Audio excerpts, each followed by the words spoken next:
Okay, so today I thought it'd be fun to rank Mariah Carey's closing songs on the albums. If you're a lamb, you know this tends to be her most personal song on the album. And so, with that in mind, I decided to do it by what the closing song was on the standard version of the album. Didn't really feel right to include the deluxe songs in that, so that was my criteria. And then for a music box, all I ever wanted was the last song in the US on the album. Everything Fades Away was on the European edition albums, I believe. Okay, so let's get into it.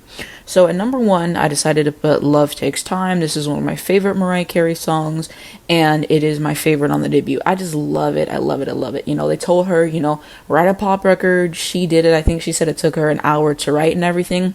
I don't really think she's the biggest fan of the song, kind of the way she talks about it, but she said she wanted to save this for the Emotions album, basically, but they were like, no, you have to put it on the album, and so some pressings of the album don't even have this record, but I think that this is just a great pop ballad moment, amazing vocals on here, especially that bridge. That bridge never gets old, and that one performance in Stockholm, if you know, you know, yeah, she tore this song up. Love this record, and so easily at number one for me, I'm sorry. Number two, I decided to put Outside off the Butterfly album. So basically, she said she wrote this about being biracial and kind of the struggles that come with that and everything.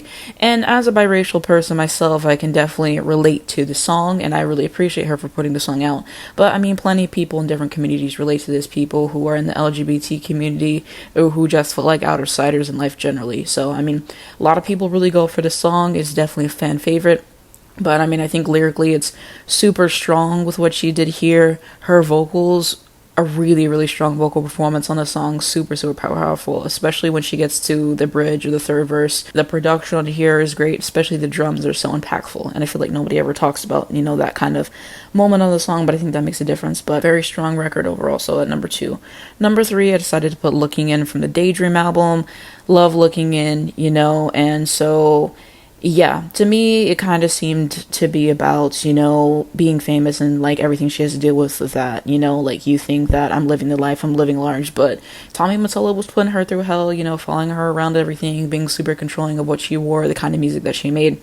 And that's basically what she's saying and everything. You think I have it all, but, this is basically what I'm going through. My life is a living nightmare. So just kind of interesting, especially on an album called Daydream. But, I mean, lyrically, I think that this song is pretty heartbreaking. She literally says, it seems as though I've always been somebody outside looking in. Well, here I am for all of them to bleed, but they can't take my heart from me, and they can't bring me to my knees. They'll never know the real me. Bone chilling, especially that piano and stuff like that. And she said that she wrote this in 15 minutes by herself, and, we share credit because that's what we do, but very personal record for her, and this in Portrait, which I'll talk about later, always reminded me of each other and stuff like that. So, great record overall. And at number four, I have decided to put Fly Like a Bird. So this is my favorite song on the Emancipation movie. I just think it's excellent. I truly, truly do. This was a gospel moment. Really, really strong vocal performance here. Love the instrumentation. Just very freeing to listen to. So, love this record. At number five, I decided to put Petals, and this was from the Rainbow album. So yeah, another personal piece for her. She was talking about Tommy. I gravitated towards a patriarch, so young predictably. And, people think she might also be talking about, Tommy's kids and stuff like that. And then, her brother and her sister.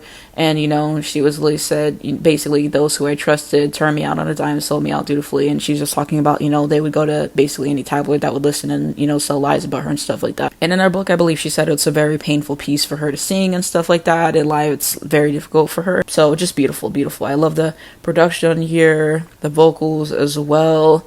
Great record. And so at number six, I decided to put I Wish You Well.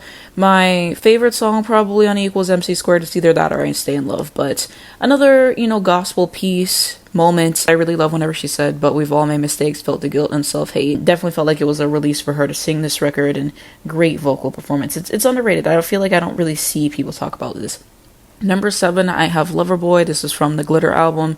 And so I thought it was cool because she said that Cameo came in to re-sing their parts for the song. I don't remember what interview that was, but she definitely said that, and I have to go find it again. And so, yeah, she had this song, and she was going to do it to a different sample, but then, Tommy took it, gave it to J-Lo, so then she, swapped it around and did it with Cameo. And I think this version sounds better. I used to like the other version more, but listening to the Cameo version a lot for one of my videos that I did on my main channel, when I ranked all the Glitter songs, I'm like, yeah, the Cameo version is definitely better. So glad everything got changed, but I just think it's a fun song. I think it's a fun song. Number 8, I got Jesus, Oh What a Wonderful Child from the Merry Christmas album. Underrated. People don't talk about this, but especially whenever she's riffing at the end, and yeah, she was singing. Like, the Christmas album is so good. I'm sorry. The Christmas album is like top 5 Mariah Carey albums for me. I don't care. I listen to this album all year round. And yeah, she sang. She ate. Number 9, I decided to put The Wind. So, I got some lamb friends and I hate the wind. They say, oh, it's boring, blah, blah, blah. And y'all are just tasteless. This song is just like fine wine. It's not something I'm always listening to, but when I do hit play on it, it just feels so expensive. With the beautiful piano on there, the songwriting, I believe it's about somebody who died in a car accident. So, yeah, pretty serious subject matter, but she does it well, tasteful vocals. It's a really good song. I'm sorry. It's a tasteful way to end this Emotions album. And y'all pay the wind us. And I've been saying this, but justice for the wind. Number 10, I have Portrait. Like I said, the song really reminds me of Looking In. And I feel like in her audio thing that she did for Audible, she basically confirmed that. And I did a review of that, and I'll try to link that below if you guys would like to check that out. But I really like Portrait. Again, it's another one that I feel like people kind of hate on and they say it's boring and blah, blah, blah. But I really enjoyed it, especially that bridge. It's really, really good. Number 11, I got I Want to Know What Love Is. So this was a Foreigner cover. I enjoy it. I think she breathed new life into the song. I liked her interpretation quite a lot. At number 12, I decided to put All I Ever Wanted from the Music Box album. It's a really good song. It's not one that I'm listening to all the time, to be honest with you. Kind of depends on my mood, but I think it's a good record for what it is. 13, I have the Through the Rain remix.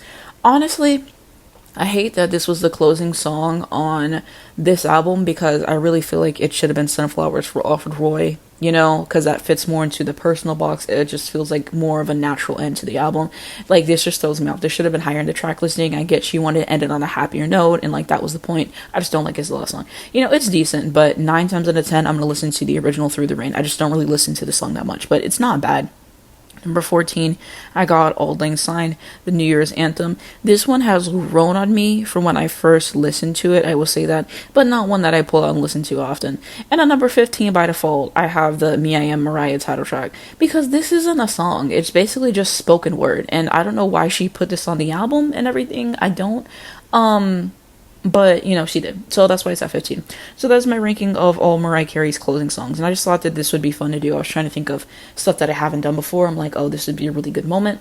And like I said, these are her most personal songs for the most point. So let me know what you guys are thinking down below. How would you rank these yourself? What do you think of my ranking? And if you wanted to give detailed explanations, I would love to read them. If you wanted to see more Mariah Carey content, I'm in plenty of videos on my main channel. So I've reviewed all of her albums, and then I've done Revisit With Me's where I re-listen to the album with you guys and I give my commentary. And those are a lot of fun to do. I've done so many videos on Mariah, so I'll link them all at the end of this video and below if you wanted to see more of my Mariah stuff. But she's my favorite artist. I made so many videos on her. But that's going to be it for this video. Thank you guys so much for watching. If you enjoyed it, give it a like below. It helps me out a lot into the algorithm. I very much appreciate it. If you wanted to see more videos like this, you can subscribe to this channel. I post every single day about the music industry. Down South is one of my favorite shows, so I have plenty of videos about that. I do tier lists. I talk about the NFL every week, the WNBA, so I talk about a bunch of different stuff, and you can subscribe for new videos daily on this channel. Haven't missed a video this year. I'm very proud of that. And then if you hit the bell, you get a notification to your phone when I post, and not miss when these brand new videos come out. First link below is going to be my main YouTube channel. On there, I'm doing album reviews and I'm doing album reactions. After delaying this video for the 800th time, I finally gave you guys my updated opinions on Taylor Swift's Tortured Poets album. How did the album age with me? What do I think of the songs after I gave it a re-listen? And what are my overall thoughts? You'll have to click on that video and see what I think. And so, finally glad to have that video out, because I was dragging it. I should have had that video out. And, you guys voted for it, so I thank you all. And I do album reviews, album reactions, stuff like that every week. And so, also going to social media. So, I have Twitter, I have Instagram, Spotify, TikTok accounts. I have Airbuds as well.